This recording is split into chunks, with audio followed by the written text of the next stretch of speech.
l'énigme Maya, qui coïncide avec la philosophie interdite de Spinoza.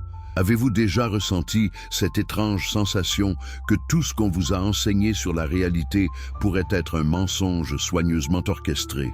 Que quelque part, enfoui sous des siècles de dogmes et de conquêtes sanglantes, existe une vérité si dérangeante que les empires les plus puissants de l'histoire ont dû unir leurs forces pour l'enterrer? Dans les jungles étouffantes d'Amérique centrale, une civilisation antique gravait dans la pierre des révélations cosmiques qui feraient écho, des millénaires plus tard, dans les manuscrits interdits d'un philosophe juif exilé aux Pays-Bas. Mais voici la question qui devrait vous glacer le sang. Pourquoi le Vatican et l'Inquisition espagnole ont-ils consacré autant d'énergie à détruire systématiquement ces deux sources de connaissances? Qu'avait-elle découvert qui méritait un tel effacement de l'histoire? Avant de plonger dans cette histoire qui va bouleverser votre compréhension du cosmos, si vous aimez les récits qui défient tout ce que vous pensiez savoir sur la réalité, abonnez-vous à cette chaîne maintenant pour ne manquer aucun moment de ces révélations. Et dites-moi dans les commentaires, de quel pays regardez-vous cette vidéo et quelle heure est-il chez vous en ce moment même? Si vous êtes sur mobile, appuyez sur le bouton like dès maintenant. Cela aide énormément à faire découvrir ces vérités cachées à plus de personnes qui en ont besoin. Imaginez l'année 1656. Les rues pavées d'Amsterdam résonnent du brouhaha des marchands, le port grouille de navires chargés d'épices et de trésors du monde entier. Les Pays-Bas sont à leur apogée, un îlot de tolérance relative dans une Europe encore déchirée par les guerres de religion. Mais dans une petite synagogue de la communauté juive portugaise, une tempête se prépare qui ébranlera les fondations mêmes de la pensée occidentale. Un jeune homme de 24 ans, Baruch Spinoza, est sur le point de prononcer des mots qui le condamneront à un exil spirituel dont il ne reviendra jamais. Qui était vraiment cet homme? Son père, Miquel de Spinoza, avait fui l'Inquisition portugaise, cette machine de terreur qui avait dévoré des milliers de juifs sous prétexte de purification religieuse. La famille s'était établie à Amsterdam, où Baruch avait reçu une éducation rabbinique traditionnelle. Il était brillant, dévoré par une soif de compréhension qui dépassait les limites imposées par les textes sacrés. Mais quelque chose se tramait dans son esprit, quelque chose de dangereux. Qu'avait-il lu qui l'avait tant transformé? Les œuvres de Descartes circulaient en secret, malgré leur interdiction. Les textes de Maïmonide, ce philosophe juif médiéval qui avait osé mélanger raison grecque et foi hébraïque. Et surtout, Spinoza avait commencé à étudier la nature elle-même avec une rigueur mathématique impitoyable. Il passait ses journées à polir des lentilles, un travail manuel qui lui permettait de subsister tout en contemplant comment la lumière se comportait, comment elle se pliait aux lois immuables de la géométrie. Et c'est là, dans l'acte même de façonner le verre pour révéler la vérité cachée dans les rayons lumineux, que Spinoza eut son illumination dévastatrice. Si la lumière obéit à des lois naturelles parfaites et invariables, si tout dans l'univers observable suit des patterns mathématiques précis, alors où est la place pour un Dieu capricieux qui intervient selon son humeur? Où est la place pour les miracles qui violeraient ces lois? Où est la place pour un jugement divin séparé des processus naturels eux-mêmes? La réponse qui émergea dans son esprit était si simple, si élégante, si terrifiante qu'elle allait le hanter et le libérer simultanément pour le reste de sa vie. Il n'y a pas de place pour un tel Dieu parce qu'un tel Dieu n'existe pas. Mais attendez, avant de crier à l'athéisme, comprenez bien ce que Spinoza disait réellement.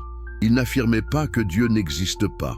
Il affirmait quelque chose de bien plus radical et troublant. Dieu existe, mais Dieu est la nature elle-même. Deus sive natura.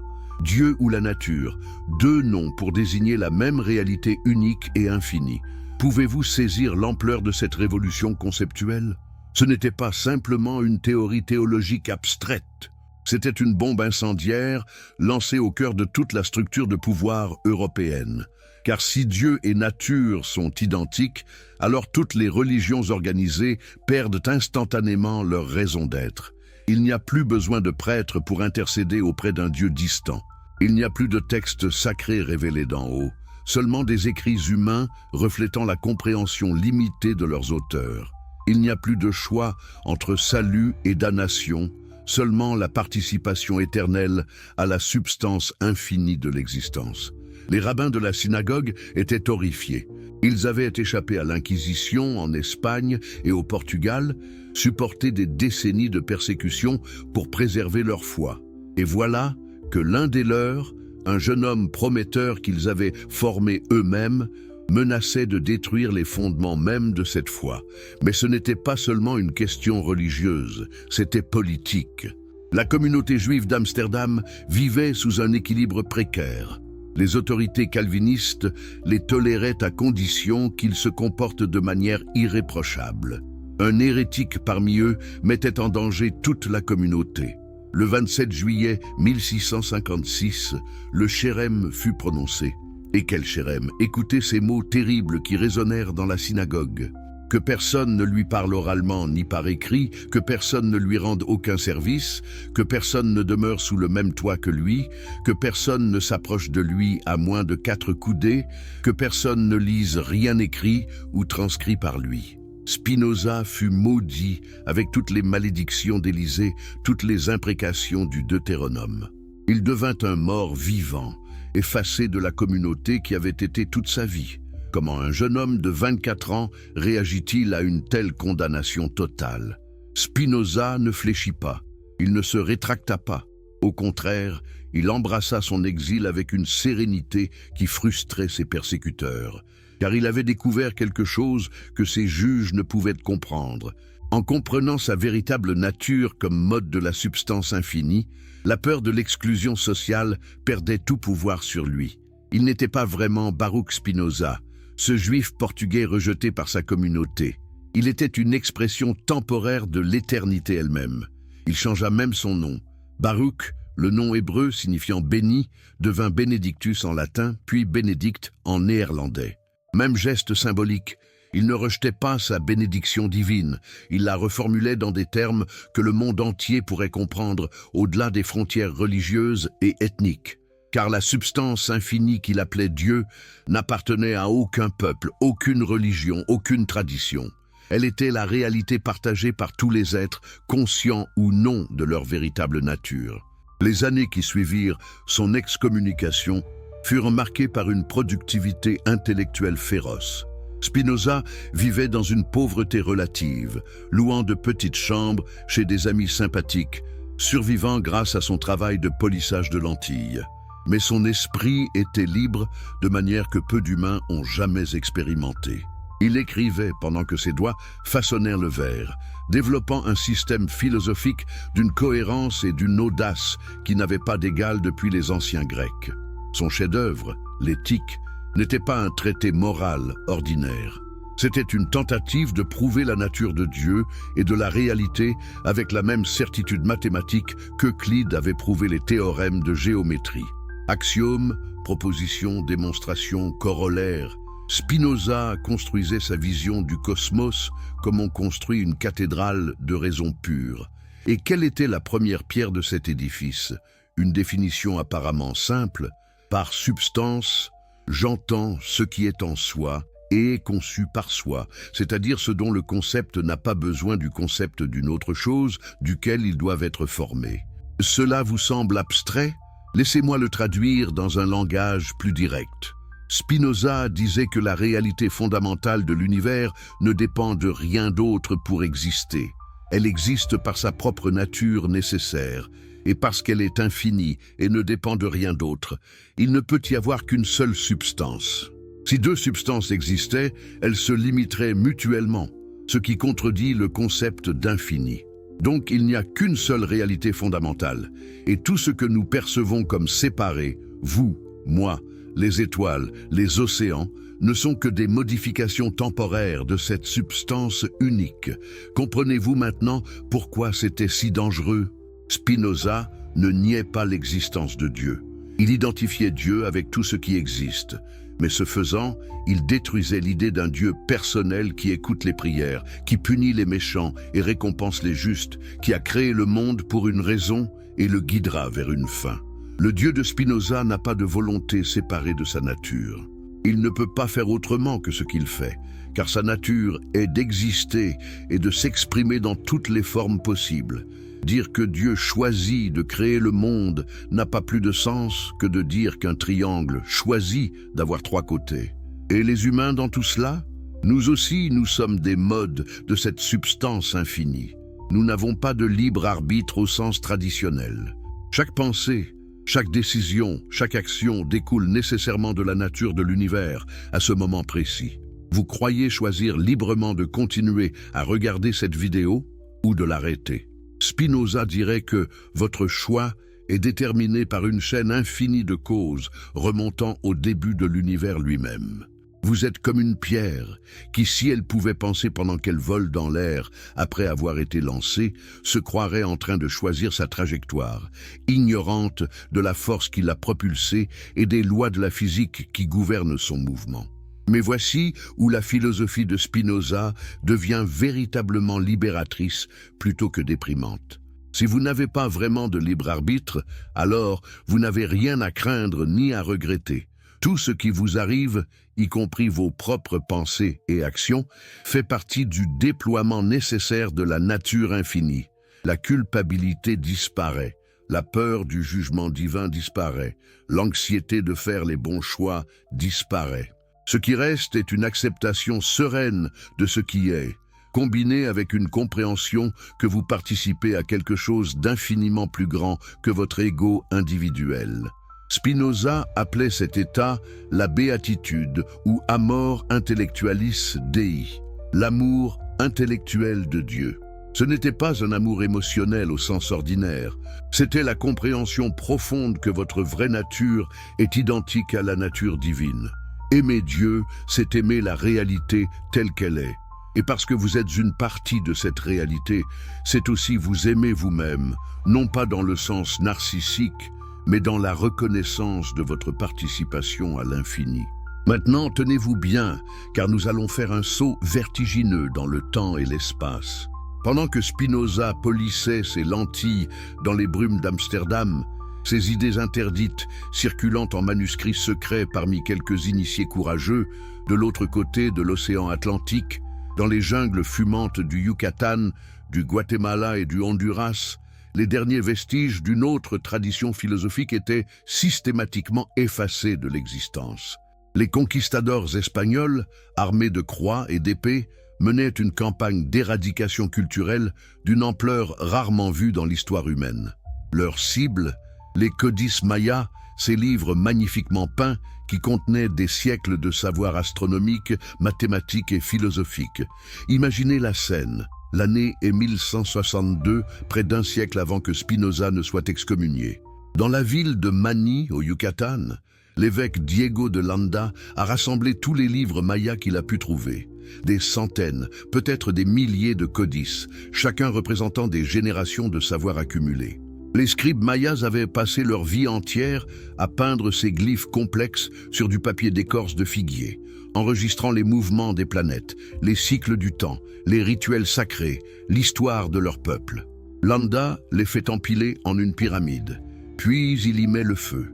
Les flammes montent, oranges et voraces, dévorant en quelques heures ce qui avait pris des siècles à créer.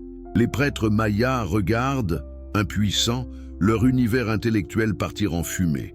Plus tard, Landa écrira avec une satisfaction perverse: « Nous avons trouvé un grand nombre de livres écrits dans ces lettres, et comme ils ne contenaient que superstitions et mensonges du démon, nous les avons tous brûlés, ce qui les affligea étonnamment et leur causa beaucoup de peine. » Mais quelle était vraiment la superstition et le mensonge que Landa avait découvert dans ses livres? Qu'est-ce qui méritait une destruction si complète que seulement 4 codices mayas ont survécu jusqu'à nos jours? Pour répondre à cette question, nous devons comprendre ce que les Mayas avaient vraiment découvert sur la nature de la réalité. Et préparez-vous, car vous allez voir des parallèles stupéfiants avec ce que Spinoza conclurait indépendamment un siècle plus tard.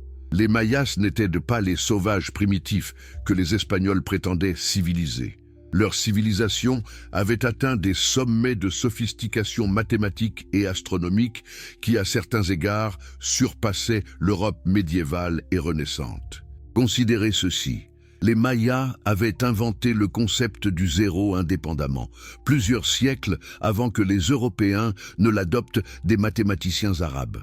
Mais leur zéro n'était pas simplement un outil de calcul.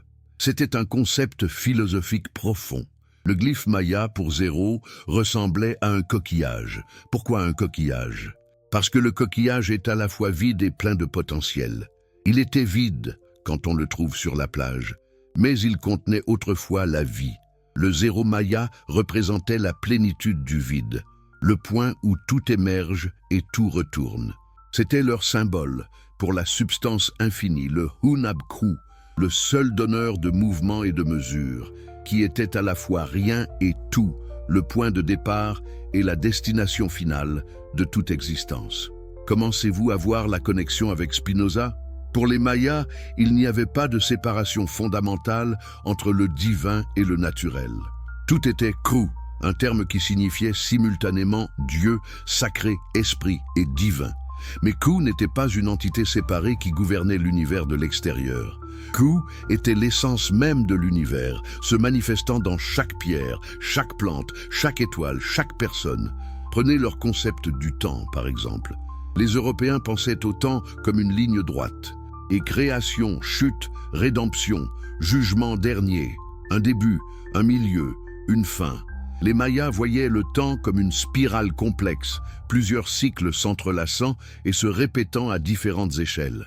Leur calendrier sacré Tzolk'in comptait 260 jours, la période approximative de la gestation humaine.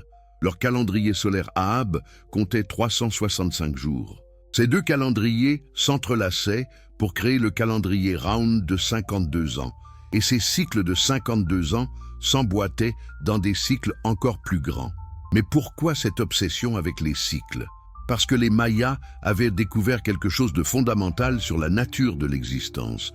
Tout se répète dans des variations infinies.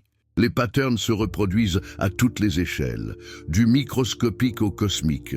Ce que vous vivez aujourd'hui résonne avec ce qui s'est passé il y a 260 jours, il y a 52 ans, il y a 260 ans. Non pas parce qu'il y a une force mystique orchestrant ces coïncidences, mais parce que la nature elle-même opère selon des principes mathématiques cycliques. Spinoza aurait compris cela instantanément. Il écrivait dans son Éthique: « Les choses n'auraient pu être produites par Dieu d'aucune autre manière, ni dans aucun autre ordre qu'elles ne l'ont été. » En d'autres termes, tout ce qui arrive arrive nécessairement, découlant de la nature éternelle de la substance infinie. Le cosmos n'est pas un récit linéaire avec un début et une fin arbitraires. C'est une expression nécessaire et éternelle de ce qui doit être. Les prêtres astronomes mayas passaient leur vie entière à observer les cieux avec une dévotion qui transcendait la simple curiosité scientifique. Leurs observatoires, comme celui de Chichén Itzá, étaient alignés avec une précision qui nous étonne encore aujourd'hui. Ils pouvaient prédire les éclipses avec des années d'avance. Ils avaient cartographié le cycle de Vénus avec une exactitude qui ne serait égalée en Europe qu'avec l'invention du télescope. Ils connaissaient la période synodique de Mars. Ils avaient calculé la durée de l'année solaire à 365,2420 jours. Plus précis que le calendrier julien qui dominait alors l'Europe, et à peine différent du calcul moderne de 365,2422 jours. Comment était-ce possible sans instruments optiques? La réponse nous ramène à leur philosophie fondamentale. Pour les Mayas, observer les étoiles n'était pas étudier quelque chose d'extérieur à eux. C'était une forme de méditation, un moyen de synchroniser leur conscience avec les rythmes cosmiques. Ils ne se contentaient pas de mesurer le mouvement de Vénus. Ils devenaient Vénus en un sens, participant à son cycle éternel de mort et de renaissance. Car Vénus, pour les Mayas, n'était pas simplement une planète. Elle était Kukulkan, ou Quetzalcoatl, dans la tradition toltèque, le serpent à plumes, le principe de dualité unifiée. Vénus apparaît comme étoile du matin et étoile du soir, le même corps céleste jouant deux rôles opposés. Cela symbolisait pour les Mayas une vérité profonde. Les opposés ne sont pas vraiment opposés, mais deux aspects de la même réalité fondamentale. Vie et mort, lumière et obscurité, création et destruction. Toutes ces dualités apparentes sont unifiées dans la substance cosmique unique. Spinoza avait découvert exactement la même chose, mais il l'exprimait en termes philosophiques plutôt qu'astronomiques. Il argumentait que ce que nous appelons esprit et corps ne sont pas deux substances séparées, mais deux attributs de la même substance infinie. Votre esprit n'habite pas votre corps comme un fantôme dans une machine.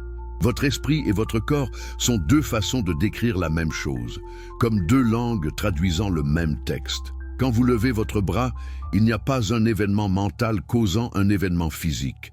Il y a un seul événement qui peut être décrit soit mentalement, je décide de lever mon bras, soit physiquement.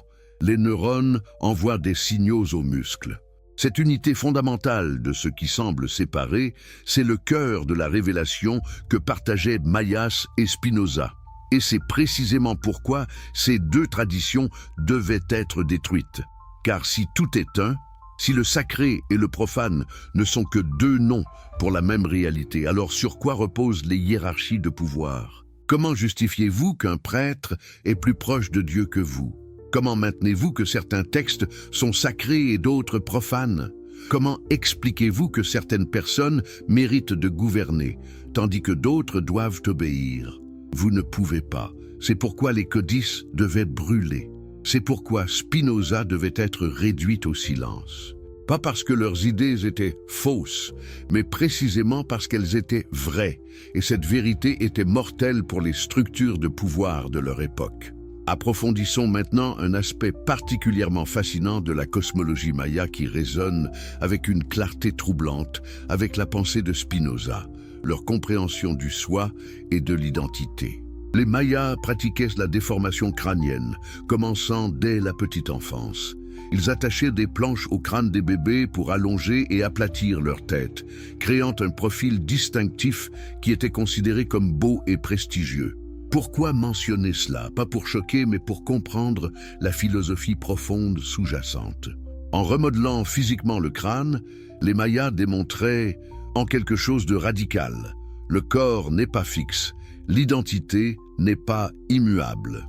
Ce que vous appelez vous peut être façonné, transformé, remodelé par des forces extérieures. Il n'y a pas de noyau dur et permanent du soi qui reste inchangé à travers les transformations.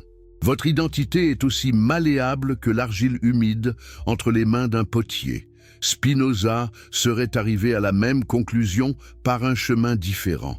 Dans la troisième partie de son éthique, il écrit « L'esprit humain ne connaît le corps humain lui-même et ne sait qu'il existe que par les idées des affections dont le corps est affecté. » Qu'est-ce que cela signifie dans un langage moins abstrait? Cela signifie que vous ne connaissez jamais directement votre propre esprit ou votre propre corps. Vous ne connaissez que les effets que le monde produit sur vous. Votre sens du moi n'est rien d'autre qu'une collection de réactions aux forces externes. Pensez-y sérieusement pendant un moment. Qui étiez-vous avant que vos parents ne vous nomment? Avant que votre culture ne vous dise ce qu'il fallait désirer, ce qu'il fallait craindre, ce qu'il fallait valoriser? Avant que vos expériences ne gravent des souvenirs et des habitudes dans les circuits de votre cerveau, si vous enlevez toutes ces couches d'influence externe, que reste-t-il? Les Mayas et Spinoza répondraient tous deux, rien de séparé. Ce qui reste, c'est la substance infinie elle-même, se manifestant temporairement à travers le pattern particulier que vous appelez moi. Cette dissolution du soi individuel pourrait sembler effrayante, même nihiliste. Mais pour les Mayas, c'était profondément libérateur. Leur concept de In Lakesh, je suis ton autre toi, capturait cette vérité. Quand un Maya rencontrait un autre, cette salutation reconnaissait qu'il n'y avait pas vraiment deux personnes séparées, mais une seule conscience cosmique se rencontrant elle-même. La frontière entre soi et l'autre était illusoire, une distinction pratique pour naviguer dans le monde quotidien, mais pas une vérité ultime. Et voici où cela devient vraiment profond.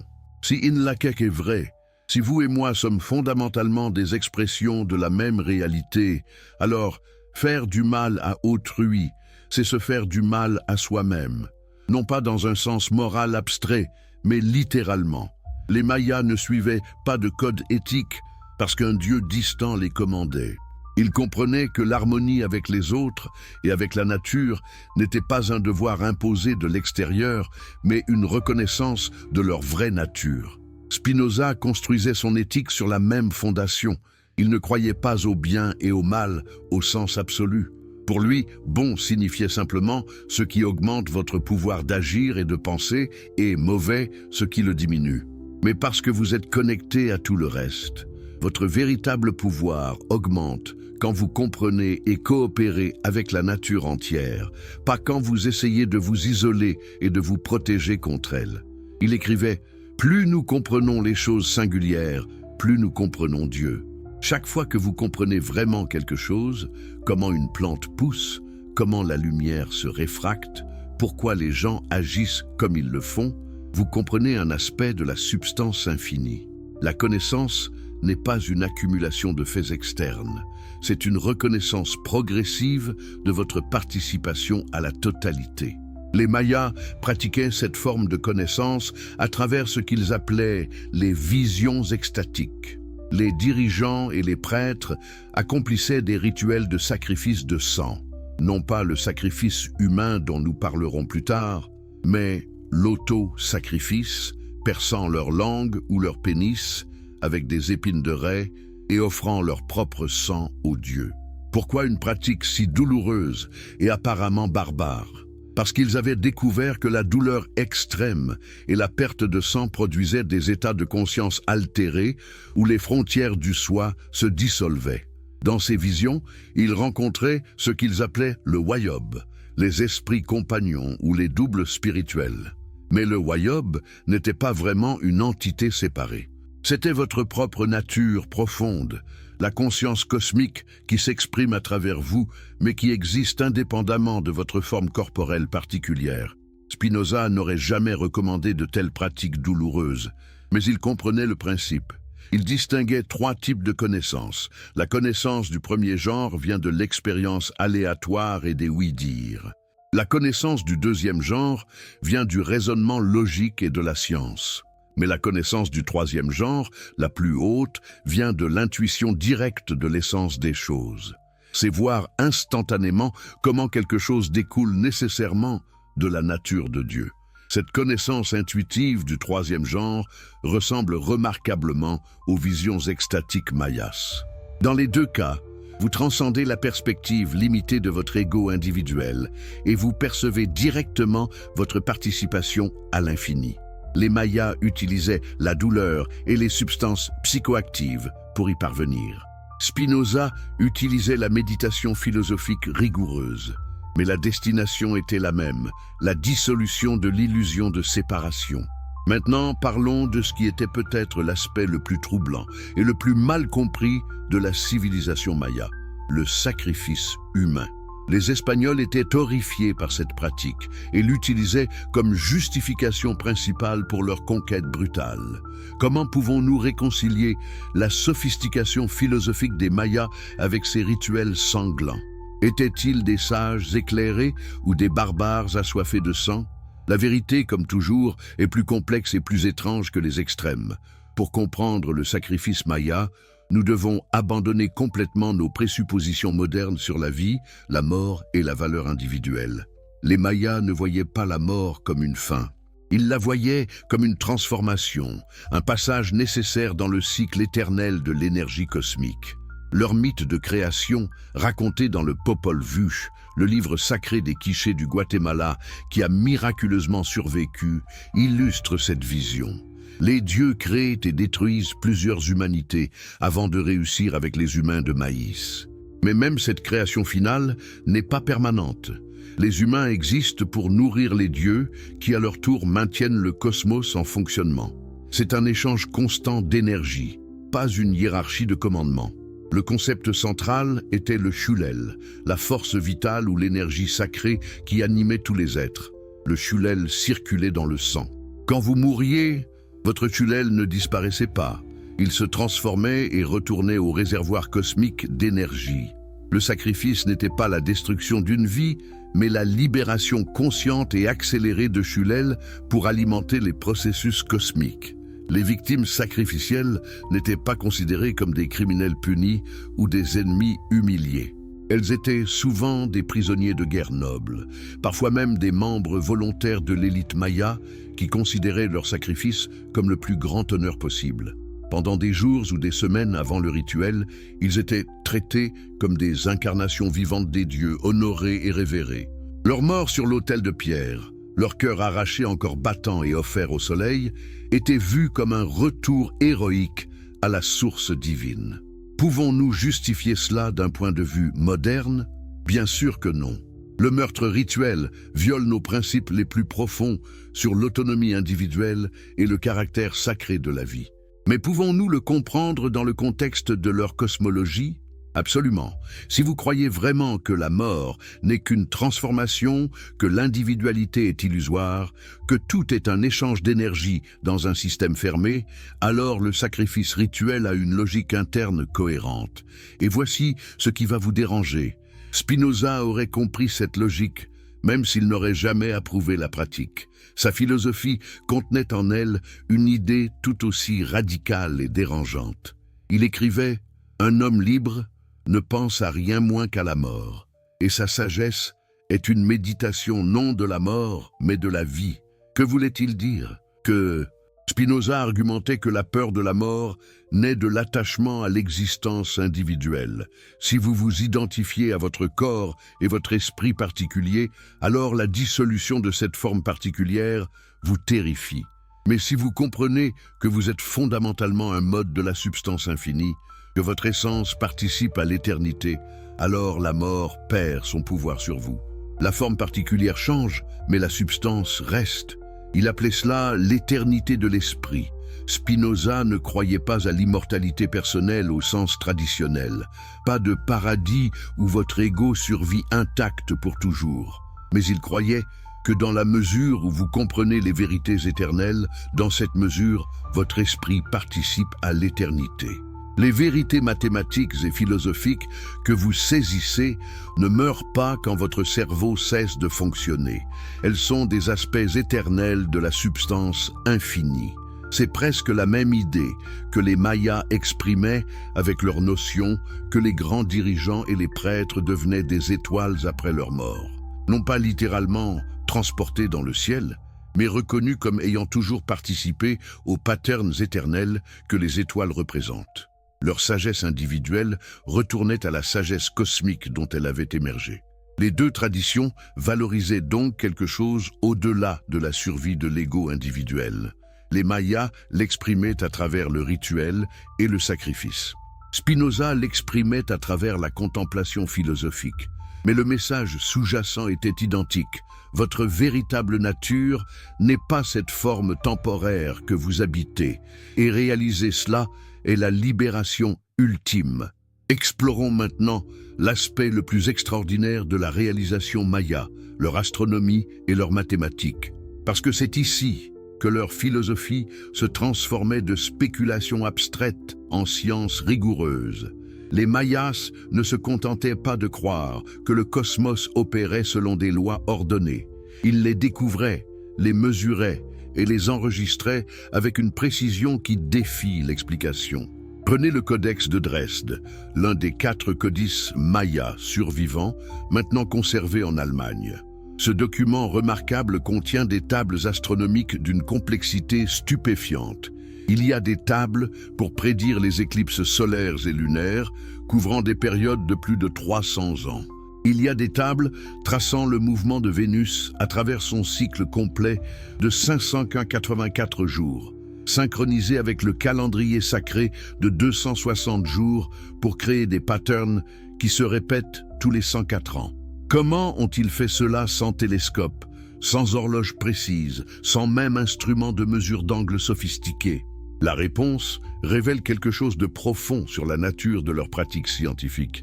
Les Mayas ne voyaient pas l'astronomie comme une discipline séparée de la religion ou de la philosophie. Observer les étoiles était une pratique spirituelle, une forme de méditation qui durait des générations. Imaginez cela. Un prêtre astronome passe sa vie entière, peut-être 40 ou 50 ans, observant le ciel nocturne. Il enregistre méticuleusement chaque position de Vénus, chaque éclipse, chaque événement céleste dans les codices. Avant sa mort, il transmet ce savoir à son apprenti, qui continue les observations pendant 40 ou 50 ans de plus. Ce processus se répète pendant des siècles, chaque génération ajoutant aux données, raffinant les calculs, découvrant de nouveaux patterns. Ce n'était pas simplement de la collecte de données. C'était une contemplation transgénérationnelle de l'ordre cosmique. Chaque prêtre astronome savait qu'il ne verrait jamais les cycles complets qu'il étudiait. Le grand cycle de 2560 ans que les Mayas avaient découvert prenait plus de 27 vies humaines à se dérouler. Pourtant, ils le traçaient fidèlement, année après année, génération après génération. Pourquoi? Parce que pour eux, le temps individuel n'était pas important. Ce qui importait, c'était de participer à la compréhension éternelle des lois cosmiques. En observant les étoiles, en décodant leurs patterns, ils ne faisaient pas quelque chose d'extérieur à eux-mêmes. Ils accomplissaient leur vraie nature en tant qu'expression de l'intelligence cosmique. L'univers s'étudiait lui-même à travers leurs yeux. Spinoza aurait été absolument ravi par cette approche. Il écrivait « Plus l'esprit connaît de choses par le deuxième et le troisième genre de connaissances, moins il pâtit des affects qui sont mauvais et moins il craint la mort. » La connaissance scientifique rigoureuse n'était pas pour lui une activité purement intellectuelle. C'était une pratique spirituelle, un moyen de transcender les limitations de la perspective égoïque. Quand il polissait ses lentilles, Spinoza ne faisait pas qu'un travail manuel pour gagner sa vie. Il méditait sur les propriétés de la lumière, sur comment elle se plie selon des lois géométriques parfaites, sur comment ces mêmes lois gouvernent tout dans l'univers. Chaque lentille qu'il créait était une révélation de l'ordre sous-jacent du cosmos. C'était son équivalent d'observer les étoiles pendant des décennies. Et les deux approches, l'observation astronomique maya et la géométrie optique de Spinoza, menaient à la même conclusion. L'univers est rationnel de part en part. Il n'y a pas de miracle, pas de caprice divin, pas d'exception aux lois naturelles. Tout découle nécessairement de la nature de la substance infinie, selon des principes mathématiques qui peuvent être découverts par une observation patiente et un raisonnement rigoureux. Les Mayas exprimaient cela dans leur architecture. Les pyramides de Tikal, de Palenque, de Copan n'étaient pas seulement des monuments à la gloire des rois, elles étaient des modèles mathématiques du cosmos. La pyramide du magicien à Uxmal, avec ses escaliers raides orientés précisément selon les directions cardinales, incarnait dans la pierre les principes de la géométrie sacrée. Le temple des inscriptions à Palenque, où le grand roi Pakal fut enterré, était aligné de telle sorte que lors du solstice d'hiver, le soleil se couchait exactement en ligne avec son escalier central, symbolisant la descente du roi mort dans Xibalba, le monde souterrain. Mais Xibalba n'était pas l'enfer chrétien. C'était le lieu de transformation où les morts voyageaient à travers 9 niveaux de défis avant de renaître. Le mythe des jumeaux héros dans le Popol Vuh raconte comment Hunahpu et Xbalanque descendent à Xibalba, affrontent les seigneurs de la mort dans une série d'épreuves, sont tués et démembrés, puis renaissent comme le soleil et la lune. Ce n'est pas seulement une histoire. C'est un enseignement philosophique sur la nature cyclique de l'existence. Tout meurt pour renaître. Le maïs est planté dans la terre sombre, meurt en tant que graine, puis émerge comme une tige verte. Le soleil meurt chaque nuit dans l'ouest et renaît chaque matin dans l'est. Vénus disparaît pendant 8 jours dans la conjonction inférieure avec le soleil, puis réapparaît transformée d'étoile du soir en étoile du matin. Ces cycles ne sont pas métaphoriques. Ils sont la structure fondamentale de la réalité elle-même.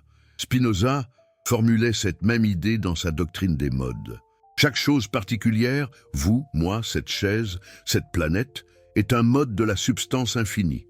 Les modes apparaissent et disparaissent, mais la substance reste éternelle. Votre naissance n'est pas la création de quelque chose de nouveau, mais l'émergence d'un pattern particulier dans la substance infinie. Votre mort n'est pas l'annihilation, mais la dissolution de ce pattern particulier.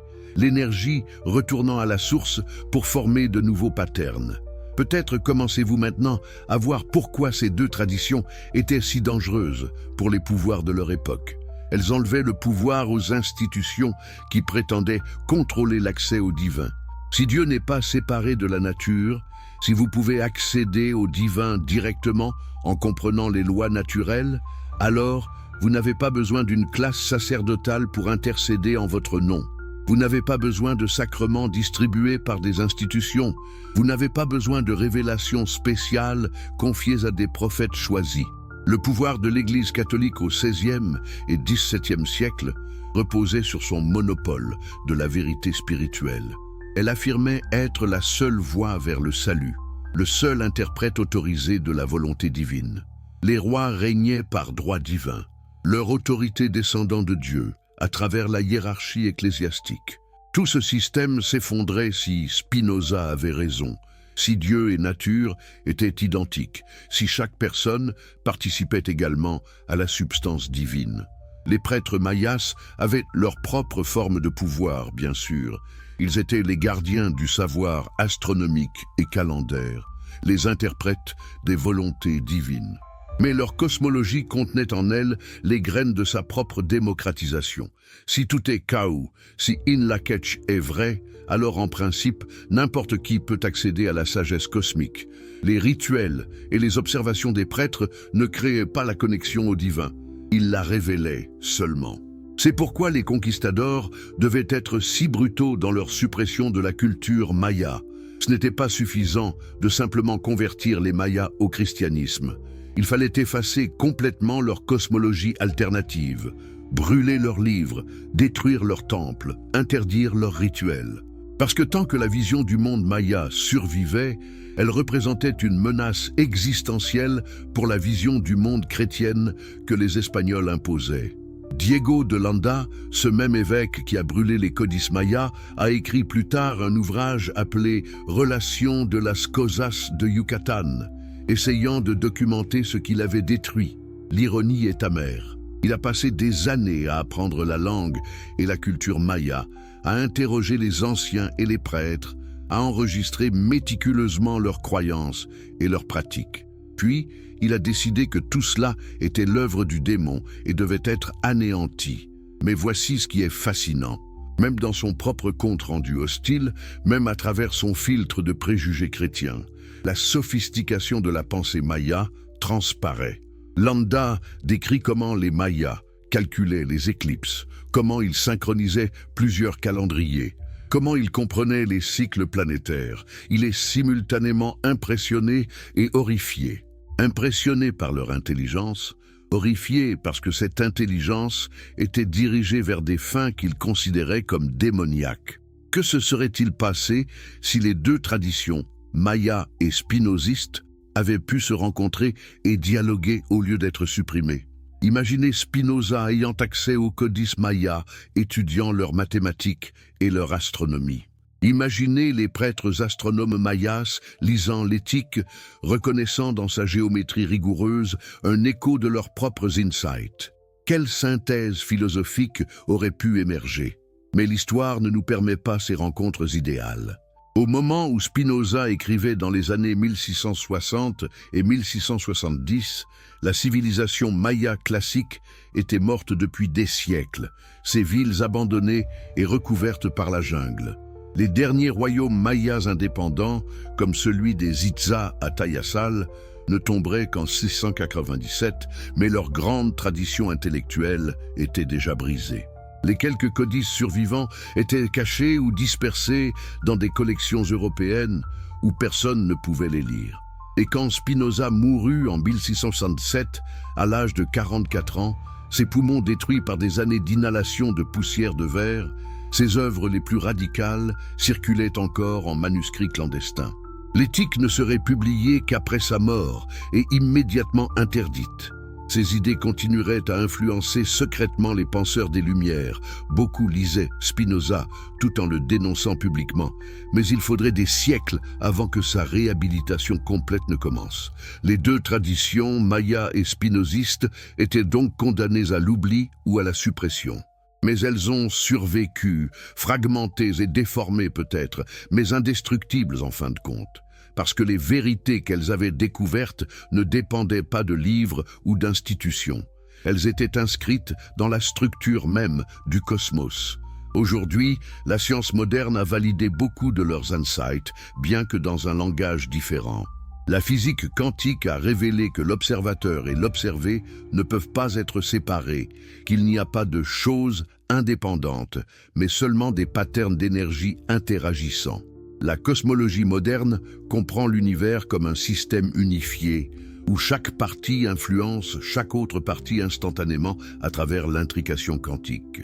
La neurologie a démontré que le soi est une construction, une illusion utile générée par le cerveau, mais sans réalité substantielle.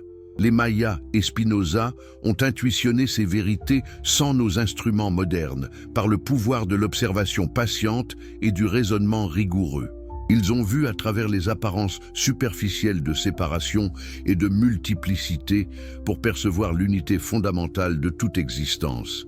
Et ils ont payé le prix de cette vision, rejetée par leurs contemporains, leurs œuvres détruites ou supprimées, leur sagesse presque perdue. Mais presque n'est pas complètement. Nous sommes ici, des siècles plus tard, récupérant ces fils de sagesse, les tissant ensemble en une nouvelle compréhension. Chaque fois que vous regardez le ciel nocturne et ressentez votre connexion aux étoiles, vous participez à la vision Maya. Chaque fois que vous raisonnez rigoureusement sur la nature de la réalité, refusant les réponses faciles et les autorités non questionnées, vous suivez les traces de Spinoza. La convergence de ces deux traditions séparées par des océans et des millénaires nous dit quelque chose d'important. Ce n'était pas un accident, ce n'était pas une coïncidence bizarre. C'était une redécouverte indépendante de vérités fondamentales sur la nature de l'existence, des vérités qui sont disponibles à toute intelligence qui regarde le monde clairement et pense avec rigueur. Et ces vérités restent aussi radicales et transformatrices aujourd'hui qu'elles l'étaient dans les années 1600 ou dans les années 800 de l'ère classique maya. Elles nous invitent à abandonner nos petites identités, à arrêter de nous protéger et de nous défendre contre un univers que nous percevons comme hostile, et à reconnaître que nous sommes l'univers, que la frontière entre soi et monde est une fiction pratique, mais pas une réalité ultime. Vivez-vous comme si cela était vrai? C'est la question que les Mayas et Spinoza posent à travers les siècles. Non pas « croyez-vous ceci intellectuellement ?» mais pouvez-vous incarner cette compréhension dans chaque moment de votre vie? Pouvez-vous voir dans le visage d'un étranger votre propre visage? Pouvez-vous accepter vos joies et vos souffrances comme des expressions nécessaires de la substance infinie se déployant? Pouvez-vous abandonner la peur de la mort en reconnaissant votre participation à l'éternité? Ce ne sont pas des questions faciles. Elles exigent une transformation radicale de la conscience, un abandon du mode par défaut de l'existence humaine. C'est pourquoi les deux traditions ont développé des pratiques pour faciliter cette transformation. Les Mayas avaient leurs rituels, leurs visions extatiques, leurs observations astronomiques transgénérationnelles. Spinoza avait sa méditation géométrique, son polissage de lentilles, sa vie de simplicité radicale libre de distraction et d'attachement. Quelles pratiques pourrions-nous développer aujourd'hui pour cultiver cette même conscience? Comment pourrions-nous adapter la sagesse maya et spinoziste à notre contexte moderne? Ce sont des questions auxquelles chacun doit répondre pour soi-même. Mais la première étape est toujours la même. Arrêtez de croire sans question les récits que la société vous a donnés sur qui vous êtes et quelle est la nature de la réalité. Commencez à observer directement, à penser rigoureusement, à questionner impitoyablement. Les Mayas ont été réduits au silence par l'épée et la croix. Spinoza a été réduit au silence par l'excommunication et l'interdiction. Mais leurs voix résonnent encore pour ceux qui ont des oreilles pour entendre. Elles vous appellent à travers les siècles, vous invitant à rejoindre la quête éternelle pour comprendre votre vraie nature. Allez-vous répondre à cet appel? Allez-vous avoir le courage de regarder directement la vérité, même si elle dissout tout ce que vous pensiez être? Si vous êtes arrivé jusqu'ici dans ce voyage, si vous avez suivi cette exploration depuis Amsterdam jusqu'aux jungles du Yucatan et retour, alors vous savez déjà ce que vous devez faire. Abonnez-vous à cette chaîne, car nous ne faisons que commencer à déterrer les vérités que le pouvoir a tenté d'enterrer. Chaque vidéo est une pièce supplémentaire du puzzle cosmique, une autre connexion dans le réseau de sagesse qui s'étend à travers les cultures et les époques. Ensemble, nous allons récupérer le savoir interdit, non pas pour le garder dans des bibliothèques poussiéreuses, mais pour le vivre, pour devenir ce que les Mayas appelaient Kruhul et ce que Spinoza appelait l'homme libre. La vérité vous attend, inscrite dans les mouvements des étoiles, prouvée dans les théorèmes de la géométrie, murmurant dans chaque battement de votre cœur. Vous n'avez qu'à avoir le courage de regarder, de vraiment regarder, au-delà des illusions réconfortantes, vers la réalité nue elle-même. Et quand vous le ferez, vous découvrirez que vous n'avez jamais été séparé, jamais été petit, jamais été perdu. Vous avez toujours été la substance infinie, se connaissant elle-même à travers la lentille unique de votre existence. Cette reconnaissance est la libération. Cette reconnaissance est l'énigme maya qui coïncide avec la philosophie interdite de Spinoza. Cette reconnaissance change tout. Vous êtes-vous déjà demandé pourquoi certaines idées sont si puissantes qu'elles doivent être détruites à tout prix? Pourquoi les empires tremblent devant des mots écrits sur du papier ou gravés dans la pierre? Dans cette continuation de notre exploration de l'énigme maya qui résonne avec la philosophie interdite de Spinoza, nous allons plonger encore plus profondément dans les abîmes de la connaissance interdite, là où les mathématiques deviennent mysticisme et où la logique pure révèle des vérités qui brisent les chaînes du contrôle humain. Si vous êtes passionné par les histoires qui ébranlent les fondations de tout ce que vous croyez savoir, abonnez-vous maintenant à cette chaîne pour ne manquer aucun moment de ces révélations explosives. Dites-moi dans les commentaires de quel pays nous rejoignez-vous et quelle heure est-il en ce moment précis où vous écoutez ces mots. Si vous regardez depuis votre téléphone portable, appuyez sur le bouton « Like » maintenant. Cela aide énormément à faire découvrir ces vérités cachées à davantage de personnes qui cherchent des réponses authentiques. Parlons maintenant de ce qui était peut-être l'aspect le plus révolutionnaire et le plus dangereux des deux systèmes de pensée, leur conception du déterminisme absolu. Imaginez un univers où chaque événement, du plus cosmique au plus infime, découle nécessairement de ce qui l'a précédé. Un univers où le mot hasard n'a aucun sens réel, où tout est relié dans une chaîne de causalité si parfaite qu'elle ressemble à une symphonie mathématique jouée depuis l'éternité. C'est exactement ce que les Mayas et Spinoza ont découvert, chacun à leur manière, et c'est exactement ce qui rendait leur philosophie si subversive. Commençons par Spinoza, car sa formulation du déterminisme était d'une clarté cristalline et d'une logique implacable.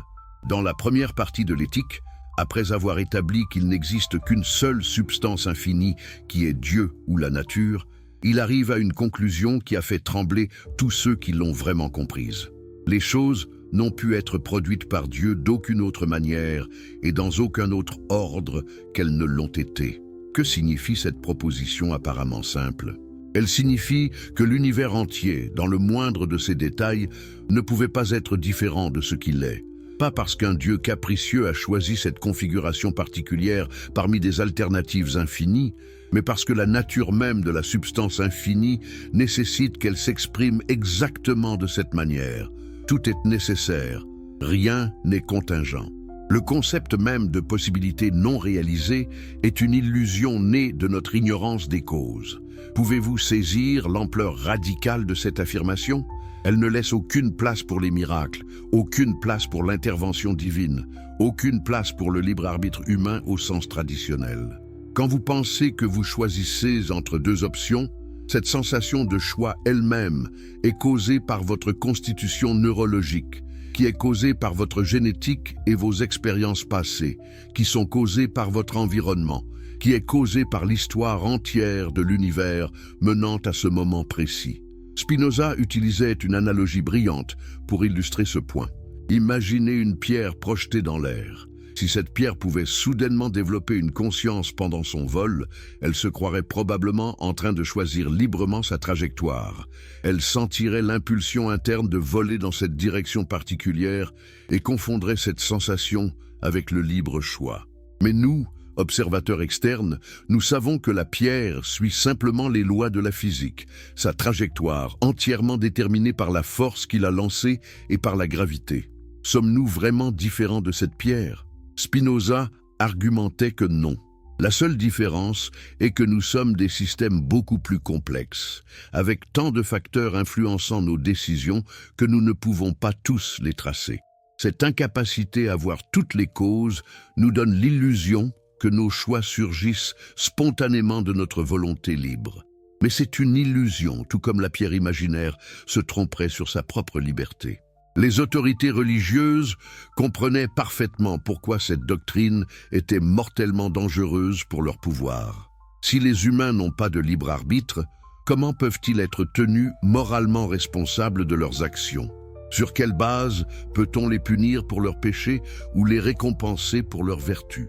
Comment justifier l'enfer et le paradis si personne ne choisit vraiment librement le bien ou le mal ? Toute l'architecture morale du christianisme s'effondrait devant le déterminisme spinoziste. Mais Spinoza n'était pas un nihiliste moral. Il construisait simplement l'éthique sur une fondation différente. Au lieu de commandements divins et de punitions surnaturelles, il basait la moralité sur la compréhension rationnelle de ce qui augmente ou diminue notre pouvoir d'agir. Les actions que nous appelons bonnes sont celles qui découlent de la raison et augmentent notre capacité à comprendre et à fonctionner. Les actions mauvaises sont celles qui découlent de passions confuses et diminuent cette capacité. Et voici ce qui est remarquable. Bien que nous ne puissions pas choisir librement au sens traditionnel, nous pouvons néanmoins augmenter notre pouvoir en comprenant les causes qui nous déterminent. Un esclave qui comprend les chaînes qui le lient est déjà partiellement libre, car il peut commencer à travailler avec ou autour de ces contraintes au lieu de lutter aveuglément contre elles. La liberté n'est pas l'absence de détermination, mais la compréhension de notre détermination. Maintenant, tournons-nous vers les Mayas et préparez-vous à être stupéfaits par les parallèles. Les Mayas exprimaient le déterminisme cosmique non pas en propositions philosophiques, mais en calendrier d'une complexité vertigineuse. Leur obsession avec le temps n'était pas simplement pratique, elle était profondément philosophique. Ils avaient découvert que le temps n'était pas un flux homogène, mais une structure complexe de cycles imbriqués, chaque cycle portant sa propre qualité et son propre destin. Le calendrier sacré Tzolk'in de 260 jours n'était pas arbitraire. Il correspondait à la période de gestation humaine, du moment de la conception à la naissance. Mais il avait aussi des significations cosmiques profondes. Les 260 jours étaient divisés en 13 mois de 20 jours chacun, ou 20 semaines de 13 jours. Chaque jour avait son propre glyphe et son propre nombre, créant 260 combinaisons uniques. Et chaque combinaison portait son propre destin, sa propre énergie, ses propres possibilités et limitations. Quand un enfant naissait, les prêtres devins consulter le Tzolk'in pour déterminer le jour de sa naissance. Cette consultation ne prédisait pas simplement l'avenir de l'enfant, elle révélait sa nature essentielle. Un enfant né le jour 1 Imix aurait certaines qualités et un certain destin. Un enfant né le jour 13 Ahau en aurait d'autres, complètement différents. Ce n'était pas que les dieux assignaient arbitrairement ses destins, c'était que la position dans le cycle temporel cosmique déterminait la nature même de ce qui naissait à ce moment. Voyez-vous la similitude avec Spinoza? Pour les deux, ce que nous appelons choix ou caractère ou destin découle nécessairement de facteurs qui précèdent notre existence individuelle. Les Mayas l'exprimaient en termes de cycle temporel cosmique. Spinoza l'exprimait en termes de chaîne de causalité. Mais le message sous-jacent était identique. Vous n'êtes pas un agent libre flottant dans un vide métaphysique. Vous êtes une expression nécessaire du cosmos à ce moment et à cet endroit particulier. Mais les Mayas allaient encore plus loin. Leur calendrier de compte long suivait le temps linéairement depuis un point de création mythique qu'ils plaçaient en 314 avant notre ère selon notre calendrier. Ce calendrier comptait en unités de plus en plus grandes. Un kin était un jour, un huinal était 20 jours, un thun était 360 jours, un katun était 7 de 200 jours, environ 20 ans, et un baktun était 14 4000 jours, environ 394 ans. Le génie était dans la reconnaissance que ces cycles plus grands avaient leurs propres qualités et leur propre destin, tout comme les jours individuels du Tzolk'in. L'histoire ne se répétait pas exactement, mais elle résonnait. Les événements d'un katun particulier auraient des échos dans le katun de même nombre 13 katuns plus tard. C'était du déterminisme fractal, les mêmes patterns se reproduisant à différentes échelles temporelles. Les scribes mayas enregistraient méticuleusement les événements historiques avec leurs dates de compte long précises. Puis ils cherchaient des patterns, des résonances, des échos entre les époques. Et ils les trouvaient. Les guerres tendaient à se produire à certains points du cycle katunique. Les sécheresses avaient leurs patterns prévisibles. Les montées et les chutes des dynasties suivaient des rythmes cosmiques. Était-ce de l'astrologie superstitieuse? Ou avaient-ils découvert quelque chose de réel sur la nature cyclique des systèmes complexes? La science moderne du chaos et de la complexité suggère qu'ils étaient peut-être plus proches de la vérité que leurs détracteurs ne l'imaginaient. Les systèmes complexes, le climat, les sociétés humaines, les écosystèmes montrent effectivement des patterns cycliques et des comportements quasi-périodiques. Non pas parce qu'ils sont gouvernés par des forces mystiques, mais parce que ce sont les conséquences mathématiques naturelles de systèmes avec de multiples boucles de rétroaction. Les Mayas avaient intuitionné cette vérité par des siècles d'observation patiente. Ils ne pouvaient pas formuler les équations différentielles de la théorie du chaos, mais ils pouvaient voir les patterns émerger de leurs données, et ils comprenaient la leçon philosophique profonde. L'univers n'est pas aléatoire. Il est ordonné, mais d'un ordre si complexe qu'il ressemble au chaos pour ceux qui ne regardent pas assez attentivement ou assez longtemps. Spinoza serait arrivé exactement à la même conclusion par son chemin différent. Il écrivait « L'expérience elle-même, non moins clairement que la raison, enseigne que les hommes ne croient être libres que parce qu'ils sont conscients de leurs actions et ignorants des causes qui les déterminent. Cette ignorance des causes nous fait percevoir le monde comme imprévisible et nous-mêmes comme libres. Mais avec suffisamment de connaissances, nous verrions que tout découle nécessairement de tout le reste. » Les deux systèmes valorisaient donc la connaissance comme le chemin vers la compréhension de notre vraie nature. Pour les Mayas, cette connaissance venait de l'observation méticuleuse des cycles naturels et historiques. Pour Spinoza, elle venait du raisonnement géométrique rigoureux. Mais dans les deux cas, plus vous compreniez, plus vous voyiez que ce que vous pensiez être des choix libres étaient en fait des réponses déterminées aux circonstances. Maintenant, abordons un aspect encore plus troublant et fascinant. Comment ces philosophies déterministes s'appliquaient à leur propre société et structure de pouvoir. Ici, nous devons être honnêtes sur les différences entre les deux traditions, car elles révèlent quelque chose d'important sur la relation entre la philosophie et la pratique sociale.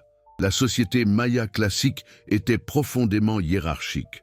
Au sommet se trouvaient les Kuhul Ajau, les rois divins, qui prétendaient descendre des dieux et incarner la connexion entre le royaume humain et le royaume cosmique. En dessous d'eux se trouvaient les nobles, puis les artisans et commerçants, puis les paysans agriculteurs qui formaient la vaste majorité de la population. Cette hiérarchie était rigide et héréditaire. Comment réconcilier cette stratification sociale avec leur philosophie que tout est coup, que tout participe également à la divinité? La réponse maya était que différentes positions dans la hiérarchie sociale reflétaient différentes fonctions dans le cosmos. Tout comme le Soleil et la Terre ont des rôles différents mais également nécessaires dans le maintien de la vie, les rois et les paysans avaient des fonctions différentes mais également nécessaires dans le maintien de la société. Le roi n'était pas supérieur aux paysans dans un sens ontologique absolu. Ils étaient tous deux des expressions de Ku. Mais le roi avait la fonction de maintenir l'ordre cosmique à travers les rituels appropriés, de communiquer avec les ancêtres et les dieux, de garantir que les cycles continuaient. Le paysan avait la fonction de cultiver le maïs, cette plante sacrée qui était littéralement la chair de l'humanité selon le Popol Vuh. Les deux fonctions étaient nécessaires et déterminées par la position dans les cycles cosmiques. Bien sûr, nous pouvons critiquer cela comme une rationalisation de l'inégalité sociale, et nous devrions. Mais nous devons aussi reconnaître que c'était une tentative cohérente de comprendre comment une philosophie de l'unité cosmique s'applique à une société humaine réelle.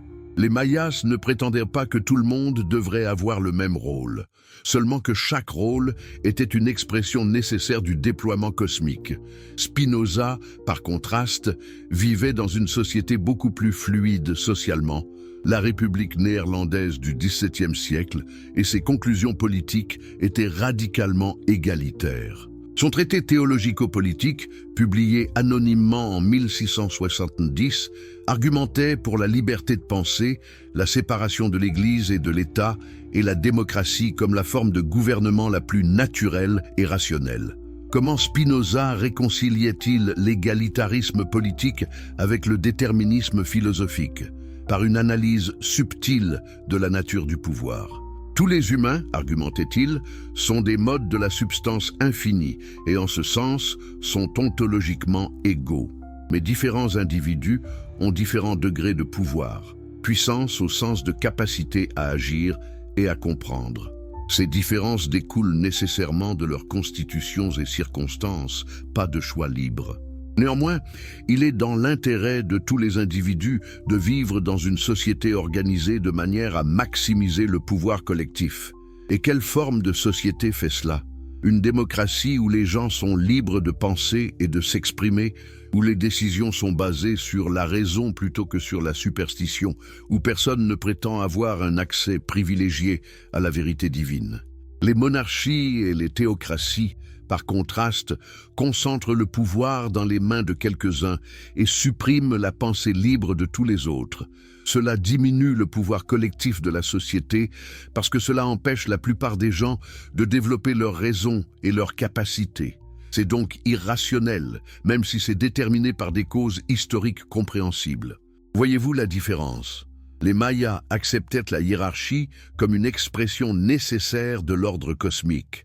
Spinoza la critiquait comme un arrangement irrationnel qui diminue le pouvoir humain. Tous deux étaient déterministes, mais ils tiraient des conclusions sociales différentes de ce déterminisme. Pourquoi cette différence? En partie à cause de leurs contextes sociaux différents. Les Mayas vivaient dans des cités-États en compétition constante, où la guerre et le sacrifice rituel étaient endémiques. Une forte autorité centralisée pouvait sembler nécessaire pour la survie. Spinoza vivait dans une république commerciale relativement pacifique, où la diversité religieuse et ethnique était tolérée par nécessité économique. L'autoritarisme semblait moins nécessaire et plus oppressif, mais il y avait aussi une différence philosophique plus profonde. Les Mayas situaient la signification principalement dans les cycles cosmiques, les mouvements des planètes, les rythmes des saisons, les patterns du temps lui-même. La société humaine devait s'aligner sur ces rythmes cosmiques. Spinoza situait la signification dans la raison humaine elle-même. Pour lui, la substance infinie s'exprimait suprêmement dans la pensée rationnelle, donc une société devait maximiser les conditions pour la pensée rationnelle. Lequel avait raison? Peut-être que la question elle-même est mal posée. Les deux offraient des visions cohérentes de comment vivre à la lumière de leur compréhension du déterminisme cosmique. Les deux reconnaissaient que nous ne sommes pas des atomes isolés, exerçant un libre arbitre, mais des participants à des systèmes beaucoup plus larges. La question n'est pas qui avait raison, mais que pouvons-nous apprendre de chacun? Explorons maintenant un aspect fascinant qui unit les deux traditions. leur utilisation de la géométrie et des mathématiques comme voie vers la vérité ultime. Pour les deux, les mathématiques n'étaient pas simplement des outils pratiques, mais des révélations de la structure profonde de la réalité elle-même. Les Mayas étaient des mathématiciens extraordinaires. Leur système numérique en base 20 était plus efficace que le système romain utilisé en Europe à la même époque. L'invention du zéro était un accomplissement conceptuel énorme, montrant une compréhension abstraite du néant comme quelque chose de mathématiquement réel. Mais leur génie mathématique allait bien au-delà du calcul pratique. Considérez la pyramide de Kukulkan à Chichén Itzá, aussi connue comme El Castillo. Cette structure est un modèle mathématique du calendrier maya construit en pierre. Elle a 4 côtés, chacun avec 91 marches. Multipliez 91 par 4 et vous obtenez 364. Ajoutez la plateforme supérieure comme une marche finale et vous obtenez 365, les jours de l'année solaire. Mais ce n'est que le début. Lors des équinoxes de printemps et d'automne, le soleil projette une ombre sur l'escalier nord qui crée l'illusion d'un serpent descendant la pyramide. Cette ombre serpentine se connecte à la tête de serpent sculptée à la base, créant l'image de Kukulkan, le serpent à plumes, descendant du ciel vers la terre. Qu'est-ce que cela démontre? Que les mêmes principes géométriques qui gouvernent le mouvement du soleil gouvernent aussi la conception humaine. La pyramide fonctionne comme un instrument astronomique géant, encodant la connaissance des cycles solaires dans sa structure même. Observer l'ombre serpentine n'était pas simplement un spectacle impressionnant. C'était une méditation sur l'unité des lois mathématiques qui structurent tout le cosmos. Les Mayas comprenaient que les nombres n'étaient pas des inventions humaines arbitraires, mais des découvertes de patterns réels dans la nature. Le nombre 20 était sacré non pas par convention, mais parce qu'il correspondait aux 20 doigts et orteils humains, aux 20 jours du mois Tzolk'in, au cycle naturel observable partout. Les nombres étaient les squelettes de la réalité, les structures invariantes sous les apparences changeantes. Spinoza aurait été ravi par cette approche. Sa méthode entière dans l'éthique était géométrique. Il commençait avec des définitions et des axiomes qu'il considérait comme auto-évidents, puis dérivait des propositions avec une nécessité géométrique. Pourquoi cette méthode ? Parce que la géométrie révèle comment des vérités complexes découlent nécessairement de principes simples. Prenez un triangle. Qu'on soit en Grèce antique, en Chine médiévale ou aux Pays-Bas du XVIIe siècle, un triangle a toujours 3 côtés et ses angles internes totalisent toujours 180 degrés. Cette vérité est nécessaire, éternelle, indépendante de l'opinion humaine ou de la culture. Elle découle de la nature de l'espace euclidien lui-même.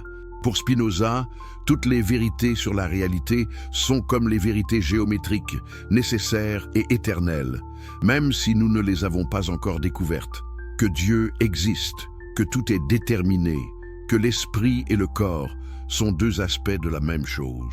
Toutes ces propositions découlent avec une nécessité géométrique de la nature de la substance infinie.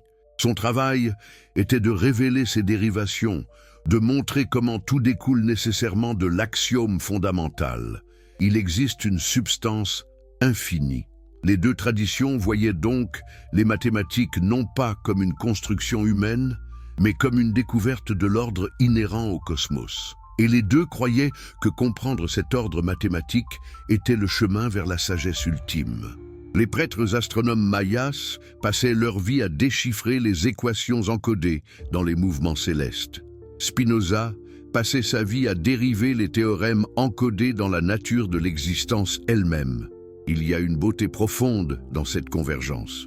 Séparées par des océans et des millénaires, sans contact possible, 2 traditions arrivent indépendamment à la conclusion que la réalité est mathématiquement structurée de part en part, que ces structures peuvent être découvertes par l'observation patiente et le raisonnement rigoureux, et que comprendre ces structures est comprendre Dieu ou la nature ou la réalité ultime, car tous ces termes ignorent la même chose.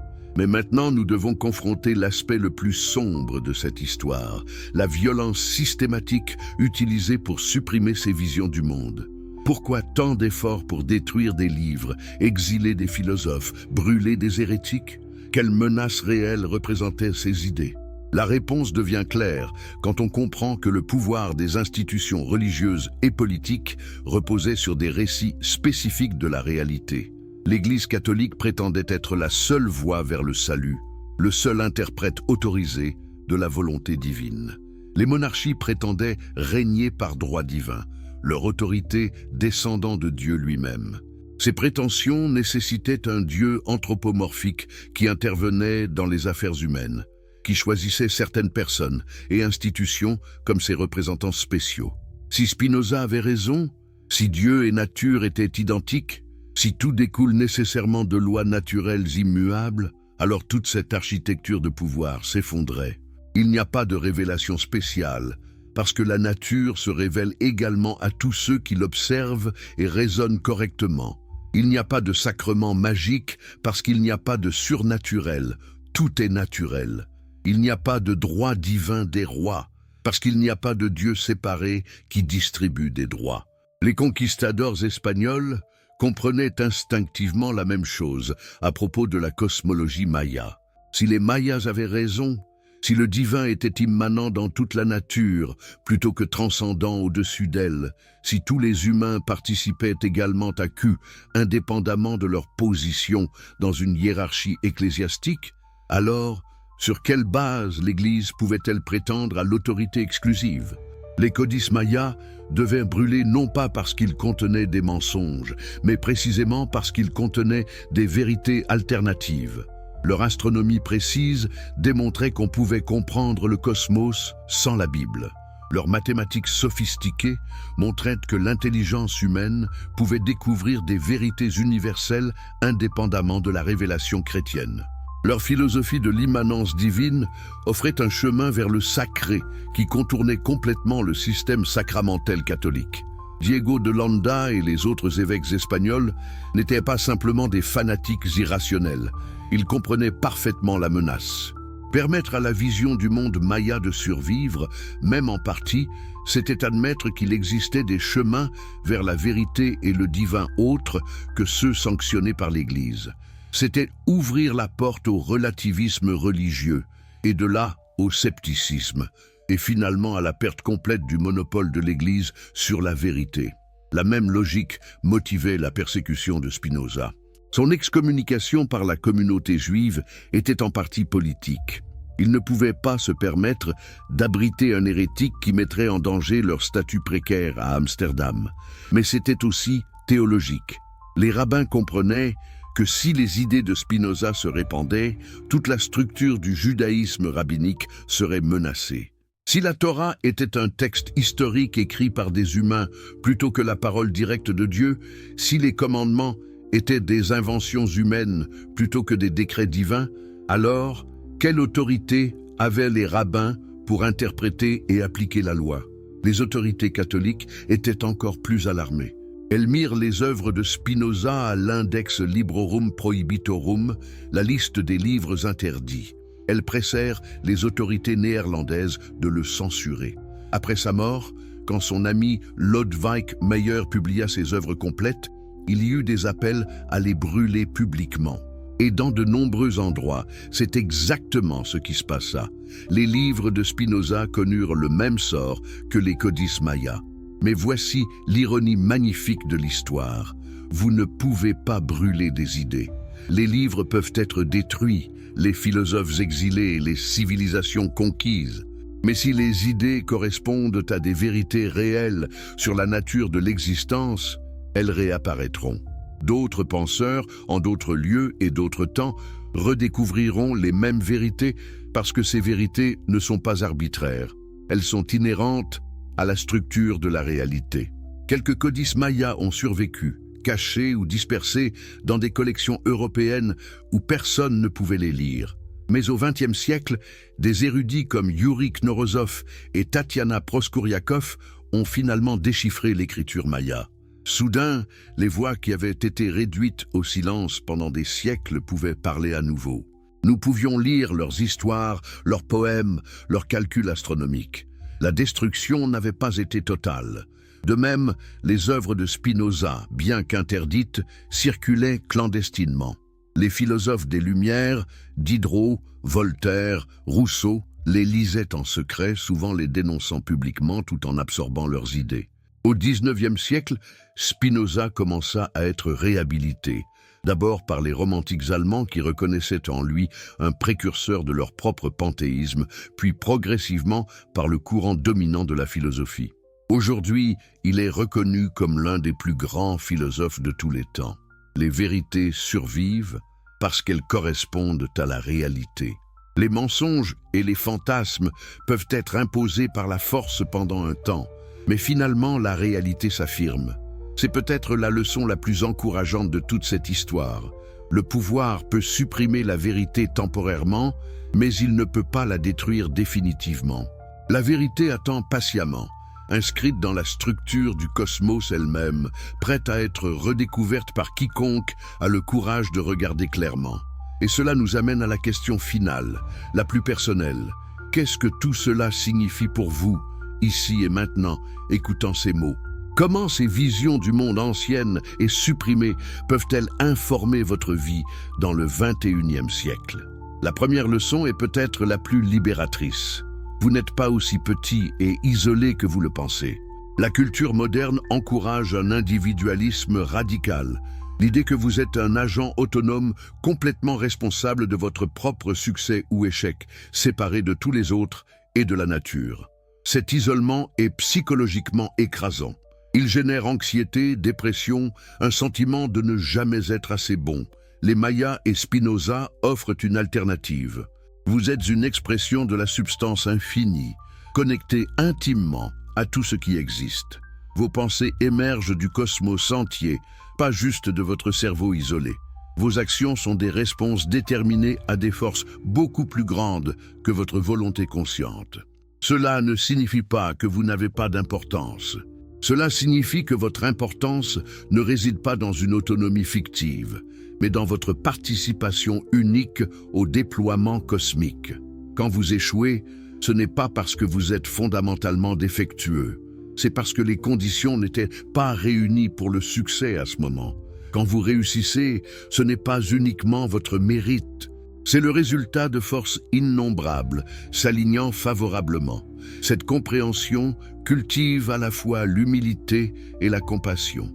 L'humilité de reconnaître que vous n'êtes pas le maître de votre destin. La compassion de reconnaître que les autres non plus. La deuxième leçon concerne la recherche de la connaissance.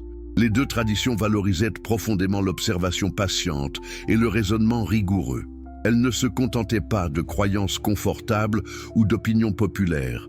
Elles voulaient la vérité, même si cette vérité était dérangeante ou dangereuse. Dans notre époque de désinformation massive, où des algorithmes nous nourrissent de contenus qui confirment nos préjugés existants, où la vérité objective est souvent présentée comme relative ou inaccessible, nous avons désespérément besoin de cette éthique de recherche rigoureuse de la vérité. Les Mayas observaient les étoiles pendant des siècles pour découvrir les patterns. Spinoza raisonnait géométriquement, refusant d'accepter quoi que ce soit sans preuve. Pouvons-nous apporter la même discipline à notre propre recherche de compréhension?